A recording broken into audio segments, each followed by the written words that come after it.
Hey guys, back again. My name is Billy Roberts. I'm a concept artist, art director, and producer. In this video, we will be going over the process that got me to the end of this Zelda image. Now, this was actually for Tyler Edlins' Discord challenge.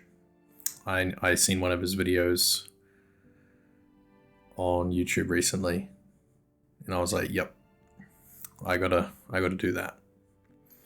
So I'm a big Zelda fan, and obviously, doing fantasy stuff is super fun. So let's talk a little bit about the process here. The first thing I did was I jumped into VR Sculpt using Adobe Medium. And these assets that I'm clicking on right now and changing the texture of those were the assets that I was able to create through Adobe Medium in VR. So I just did a bit of a kit so I could just have a little bit of flexibility when it came to creating this scene. So I didn't have much time because I seen the challenge was actually coming up really quickly. So I think if you can, the date was the 20th, and as you can see in the recording, it's the same date. So I was kind of forced to push through and just get something out as fast as I could, because I wanted to be a part of the challenge, and I wanted to create some Zelda stuff. So I've been playing Breath of the Wild recently, actually really enjoying it, using it as like a method of unwinding after long days, and it's been really fun. So I loved working on this scene and on this piece. It was really enjoyable. So in Blender here, I might talk a little bit about the process itself. So in Blender, I was using this custom node, which basically allows me to have grass on like vertices that are facing at a certain angle, and then it would return back to like a standard texture if it was vertically placed, the vertice. So it was really fast to get a little bit of interest into those models and create that overgrown aesthetic that I was aiming for, that obviously Zelda is very well known for as well. So I'm starting to set the camera here. Now, there is a couple bits and bobs where I lost the footage because I had to head out and go do stuff and then come back and then try to finish it. So I forgot to press record on like just a couple areas. They weren't massive amounts of time.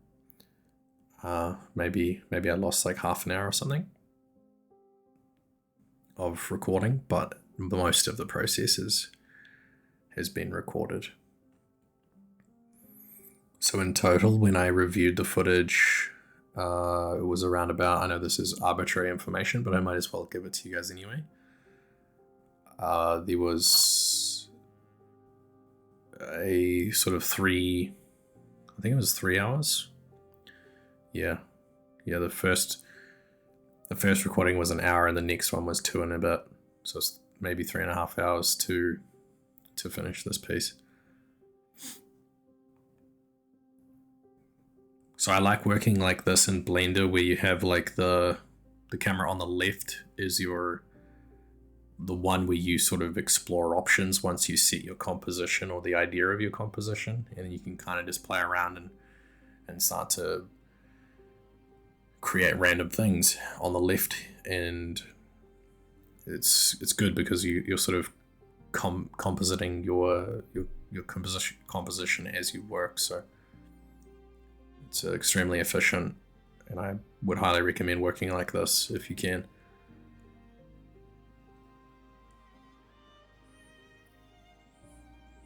So I had a pretty clear goal here. I wanted just my focal point to be inside of these pillars, or destroyed, some kind of destroyed temple structural stuff. I wanted the focal point to be inside of that section. I wasn't entirely sure how I was going to get there in terms of from A to B. But as you can see, this is where we lost some footage. But I kind of set the camera a little higher, and then that's it. I just pressed render and added, instead of that circular thing being random, I just did a quick curves onto a sphere to create that classic Zelda language. So you would have seen at the beginning, and you also see in my layers here, there's a very clear and precise process, and you'll see how I was able to select that rock area within seconds. Perfect selection. That's because I have a layer that I've rendered, which would be the workbench random matte cap, and it gives me color separation for every single asset. And then what I'm doing here is I'm selecting my normals, which I rendered that out separately as well. So there's about 4-5 separate renderings that got me started. And it's mainly for, the use that I use, as you can see here, is fast selections. That's the goal, is to be as quick as possible with my selections, because that, for me as an artist, that is what slows me down the most if I'm trying to keep the process clean in terms of layering. It also lets you explore options pretty quickly, which is great. So this challenge is an illustration challenge. Now I don't really do much illustrative things. Normally I'm working on sci-fi stuff, and it's concept only, like flat renderings. It's all iterative design. Language, like my main day-to-day is literally language control and stuff like that. And normally I'm not even doing artwork. I'm just guiding and directing the other stuff. So this was a challenge because I haven't done fantasy stuff in a while. I haven't done proper, try to keep it painterly sort of stuff in a little bit as well. Fantasy driven. But it was super fun. And I feel like regardless of all of that, it came out all right, and it is selling the thing that I wanted it to sell from the beginning, which is to just have this very direct focal point. I've also been playing Zelda, so I wanted to have this interest of wildlife. So I got the fairies, and you'll see as we go through this, I add in as much of that information that I possibly could, because that is some of the things that I've sort of gotten attached to playing the game itself, is just the amount of wildlife aspects is really, really cool.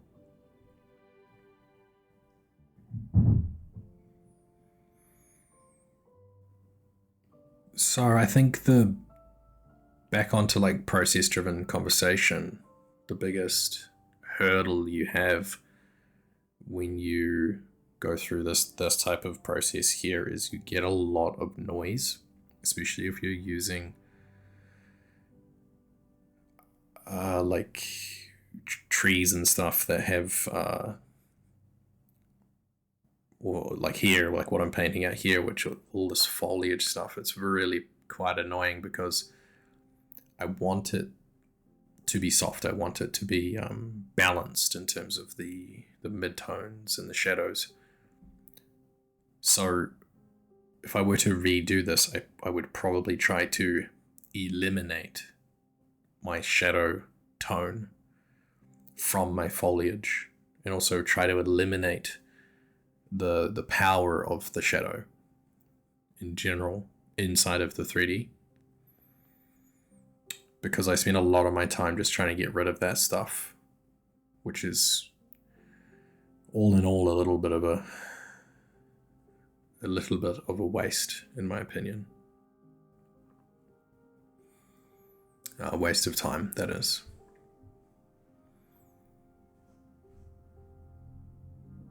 So I think I might talk. I think I may have gone to the bathroom in this little section here, but I might talk back to Tyler. So I think I seen Tyler's videos.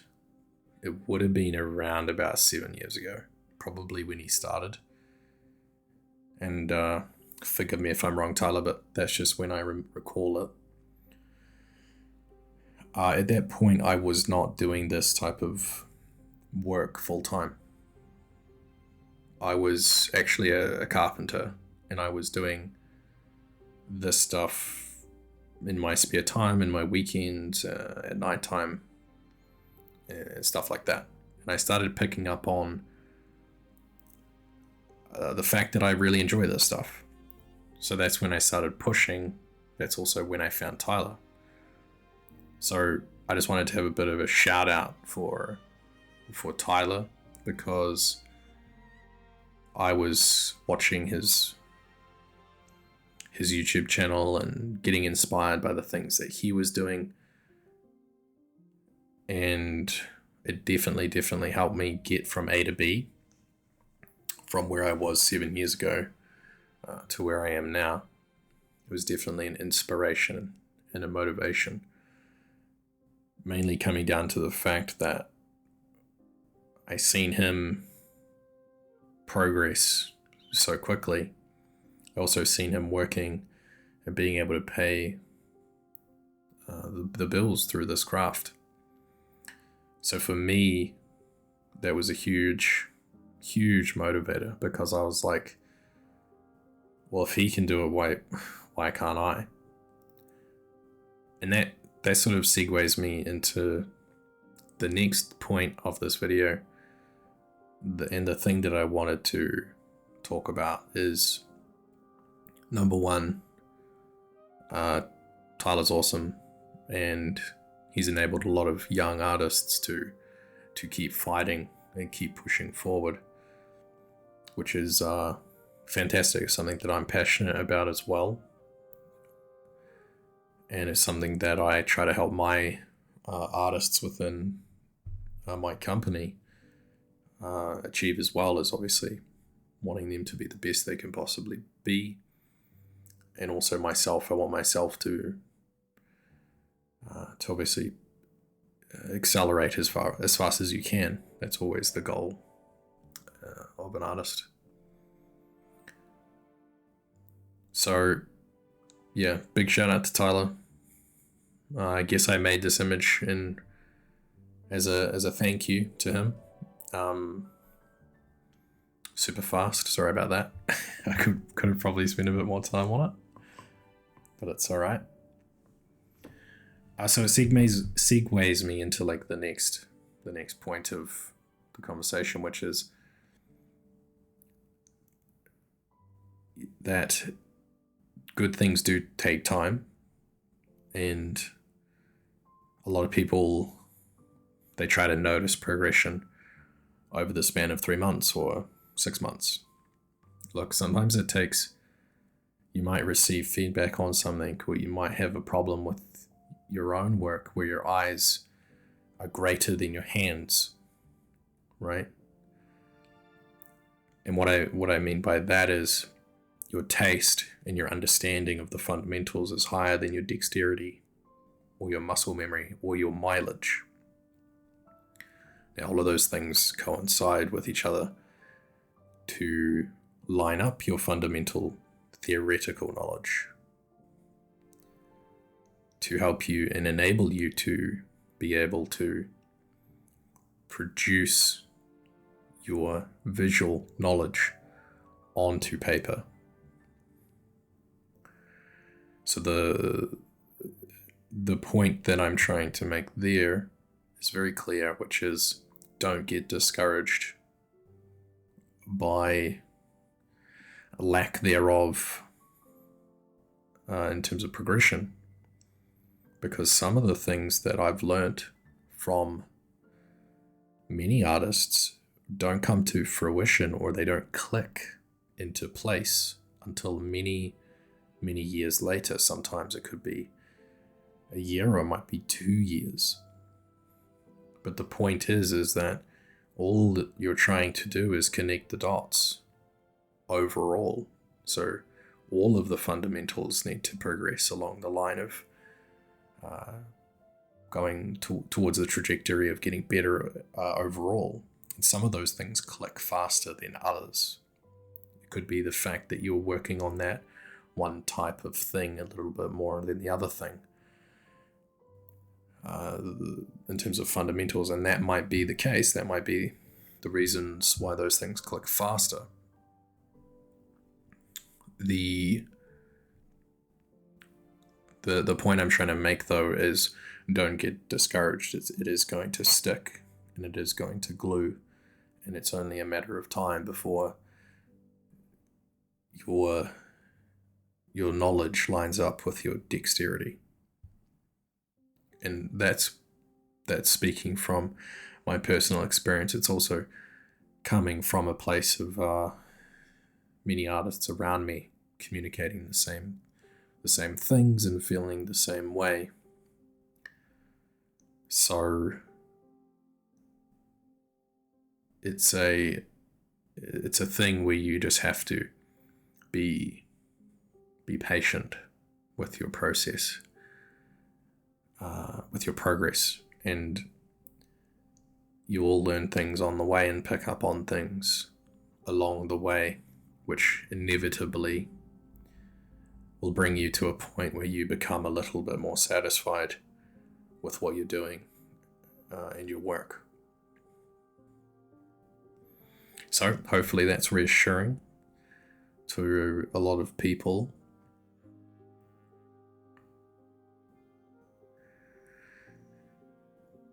So I just stole a screenshot from Zelda because I was running out of time at this point. I think I had about only 2.5 hours left or something.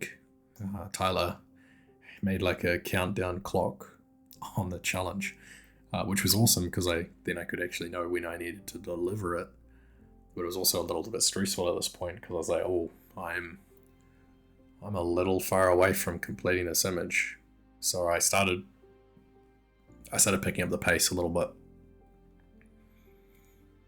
And I think at this point it's somewhat damaging for the image picking up the pace, but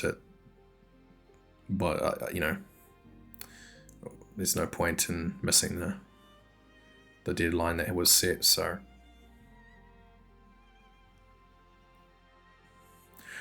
So a couple of things, let's talk about like some fundamental stuff here. It's really simple composition. I didn't want to, I'm not trying to flex my comp skills at all here. I wanted a more subtle sort of midway point horizon line. That way you can get in a good sense of design in terms of the actual elements within the scene. And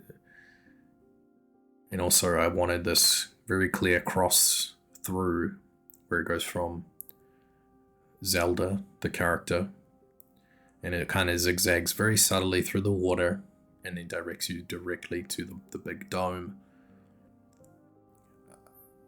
ancient technology piece sitting between the remains of the temple. And then I simply just put a massive structure in the background, some crazy cool looking temple thing. It almost looks like something from Halo. Just a simple run through composition. So you're not going to be looking at this image for a lot longer than like 6 seconds. So I was very clear and precise with where I wanted the viewer to look. So you'll see me here, what I spoke about prior.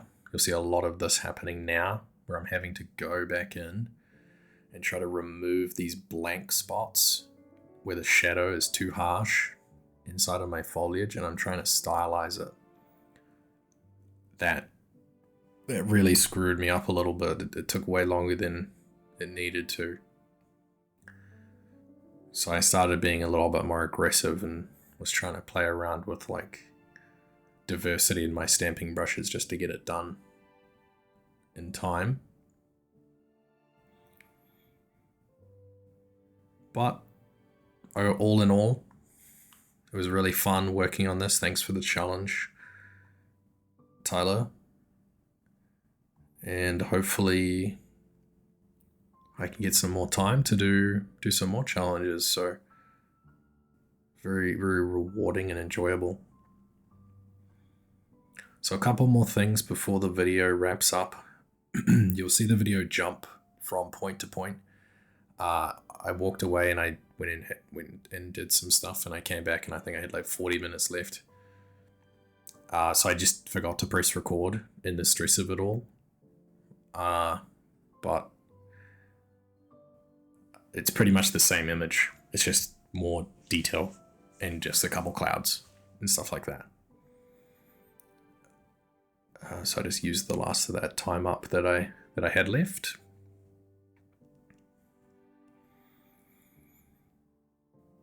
Well, I think that's about wrapping it up, and if the final image should come up on screen now. And there it is. Thanks for watching, guys, and I'll see you in the next one.